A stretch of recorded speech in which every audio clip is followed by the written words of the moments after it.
Locked On Podcast Network presents Locked On Sports Today. The Mavs finally broke through. Will they make this a series with the Celtics?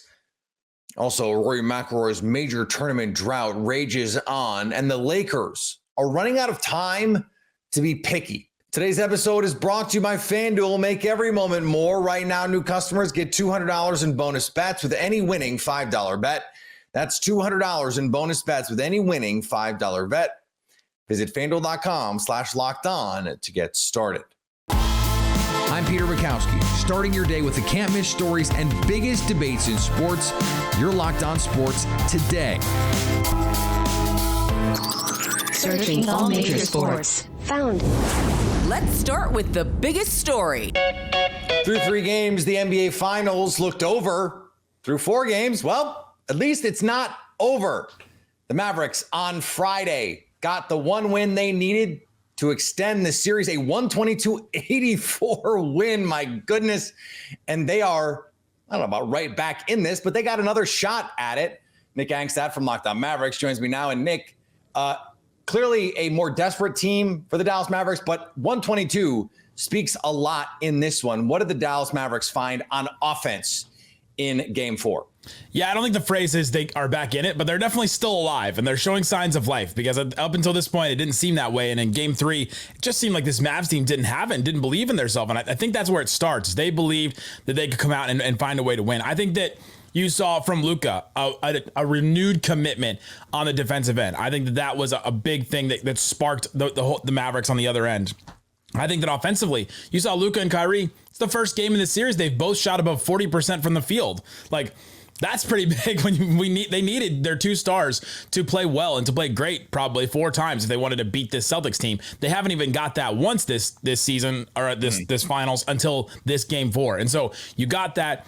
Luka and Kyrie, they just attacked over and over and over again. And this wasn't a game where the Mavs just hit a bunch of threes and you go, well, just chalk it up to the variance of a bunch of threes, because up until the 4th quarter when Tim Hardaway Jr., for whatever reason, just completely went off. The Mavs did not hit a ton of threes in this game. So it wasn't that. It was the Mavs just attacking the paint over and over again and playing the ball that got him here.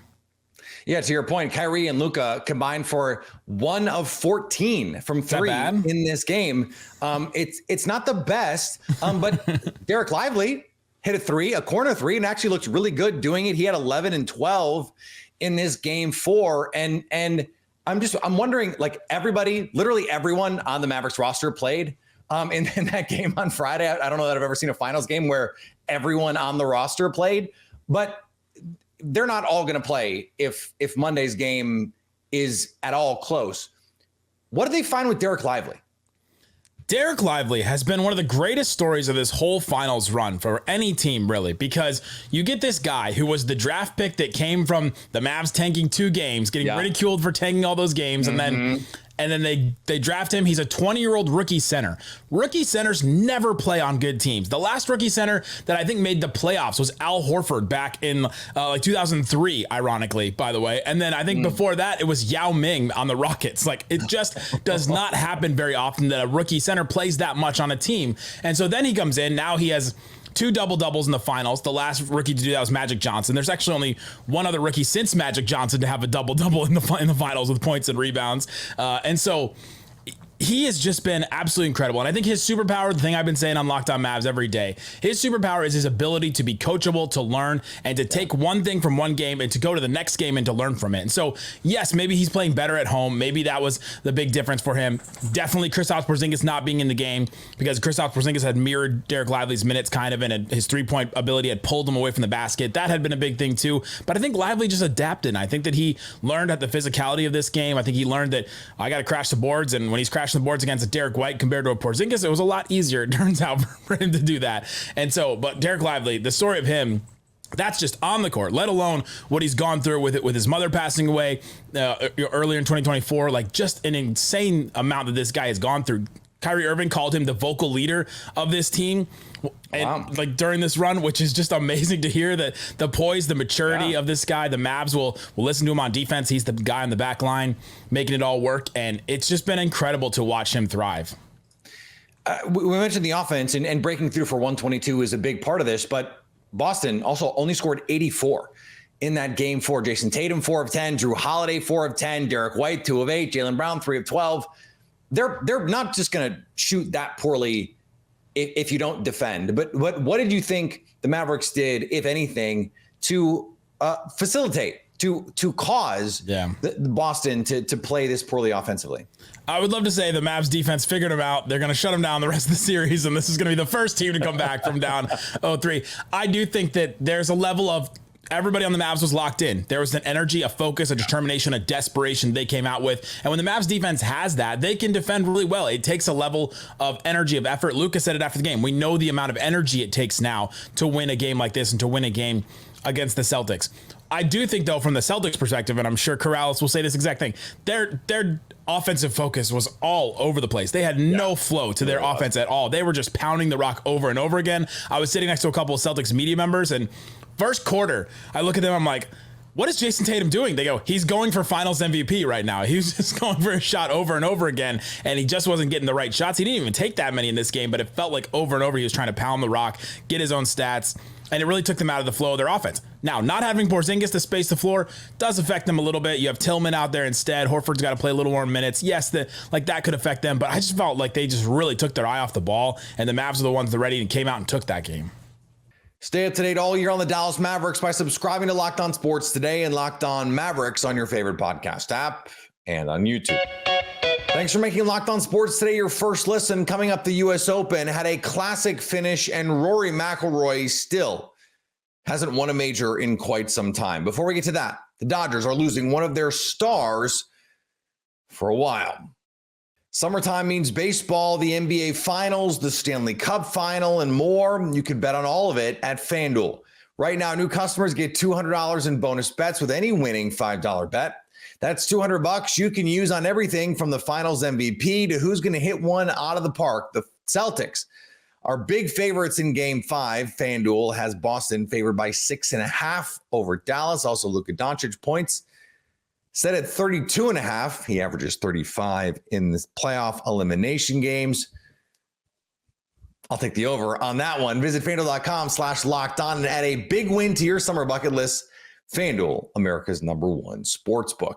If you're catching this episode after hearing your favorite Locked On show, make sure to subscribe to Locked On Sports Today on YouTube or wherever you get your podcasts so you'll never miss an episode. Mookie Betts suffered a fractured hand when he was hit by a pitch. Word is not in on if it's season ending, but this could be a problem for a while for the Dodgers. Of course, they still won. Elsewhere on the diamond, the Houston Astros pulled their starter, Ronel Blanco. Even though he was pitching a no-hitter, they still ended up beating the Tigers 4-1. Blanco has already tossed one no-hitter this year.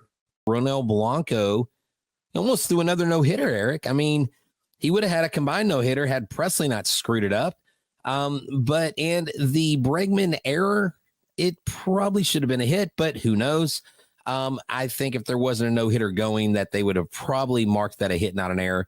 But Ronel Blanco, dude, this guy is just absolutely balling out. I mean, this game today saw him produce 15 swings and misses.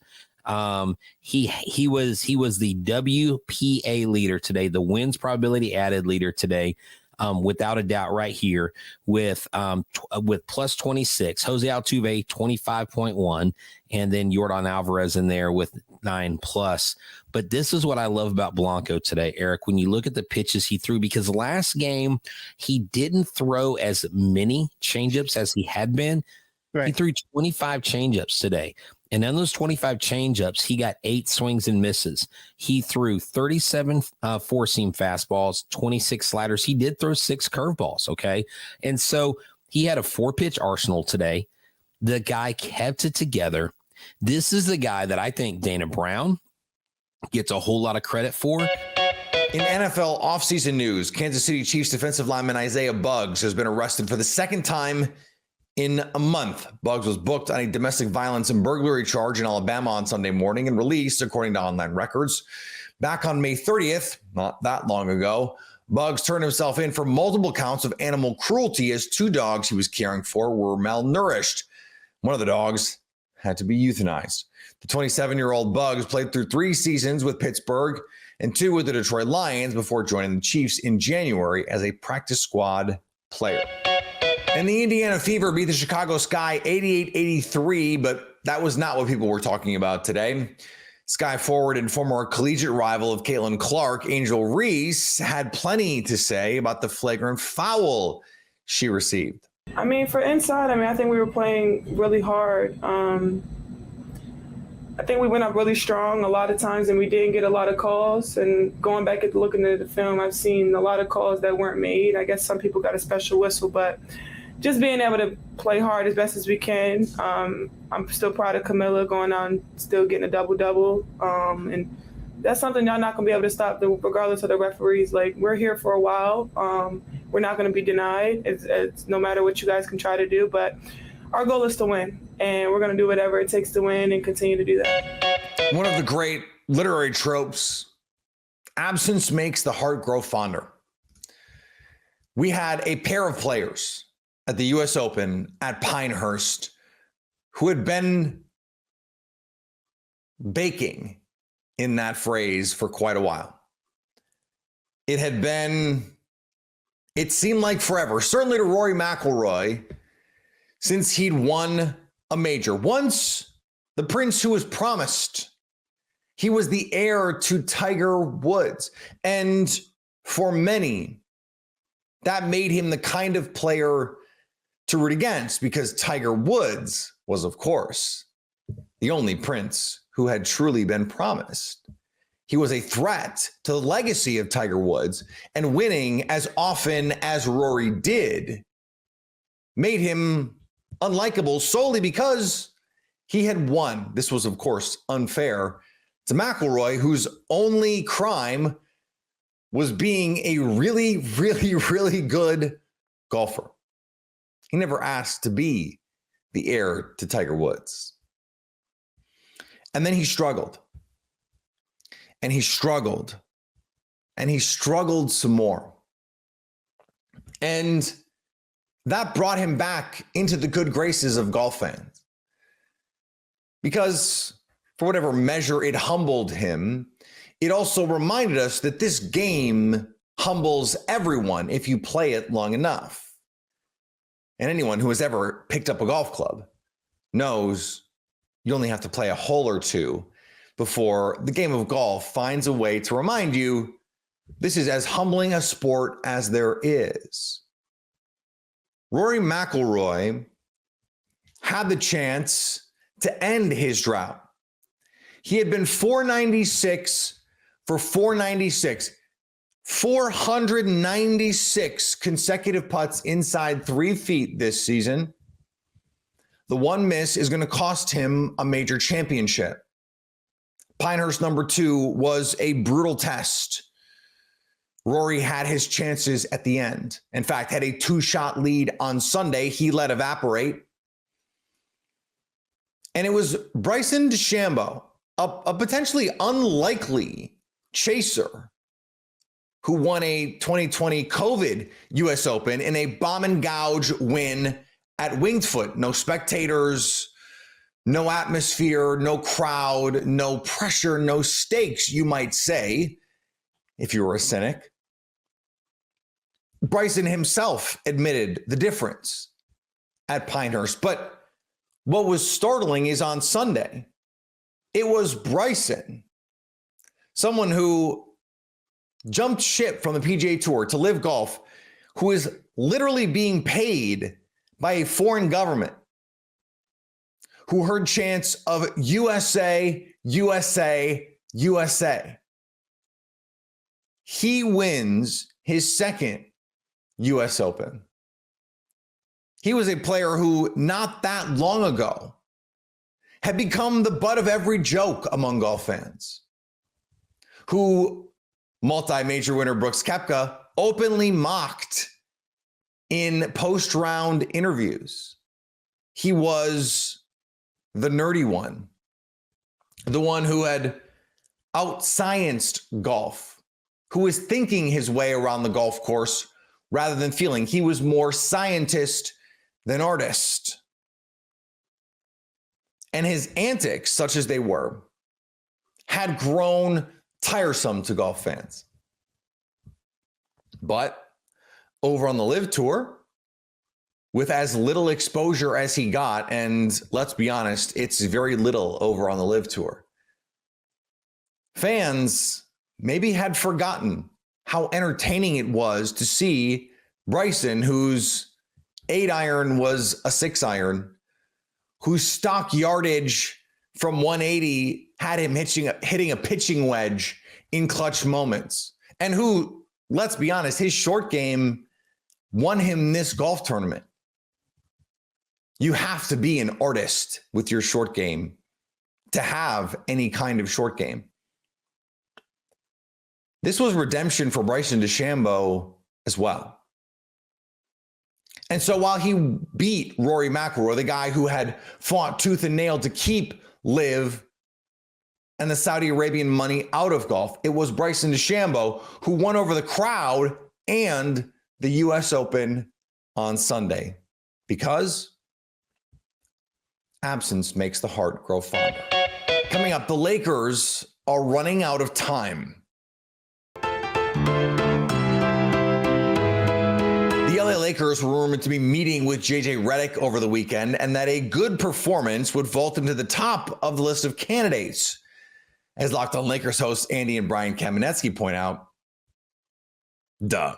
But I am confident in saying that a strong interview from JJ Redick would have moved him to the forefront of the coaching search, because, my God, if by now a strong interview doesn't move you to the forefront, what the F are we doing, people? Like, we don't really have a lot of time to be like, you know what? That was a great conversation. Let's table this for 3 weeks. I could have told you that this would happen. Really enjoyed our conversation, JJ, and we will definitely bring. I am scheduled to go to Florida for a week or so. I got a timeshare that I've set aside, and I am not losing the deposit on this. So, yeah, ironically, they may be right now too busy preparing for a draft to hire a coach. Between like the draft, we would love to continue this conversation. We really got to prepare for free agency. So we'll get back to you in a few weeks. I'm just wondering if Andy and Brian, being so concise, so terrific as Locked On Lakers hosts, if anyone over in LA was like, maybe we should get them. If we're going to interview podcast hosts, like, we've got these guys right here. They've been covering this team much longer than JJ Redick. Maybe get them. I don't, just a thought. And finally, next season will be the final season on television for Charles Barkley. With the iconic Inside the NBA set to leave TNT, at least we think, Chuck wants no part of it. After Game 4, Barkley said, I ain't going nowhere other than TNT, but I have made the decision that no matter what happens next year is going to be my last year on television. He said he wanted the TNT family, his colleagues, his coworkers to hear it from him that he is not going anywhere. And when or if TNT loses the NBA, he will not be a part of it. But regardless of what happens, we are losing perhaps the most influential NBA voice of a generation. If you're catching this episode after you're hearing your favorite Locked On show, make sure to subscribe to Locked On Sports Today on YouTube or wherever you get your podcasts so you never miss an episode. Also, if you're a new subscriber to Lost, we're here for you with the biggest stories in sports every day. Coming up on the next Locked On Sports Today, will the Mavericks survive one more game and put the pressure squarely back on Boston? So at least until tomorrow, stay locked on sports today. Locked On Podcast Network presents Locked On Sports Today. For more episodes of Locked On Sports Today, go to our video on demand. Click on sports at the top of your screen. There, you'll find past episodes of Locked On Sports Today, plus other Locked On shows on demand.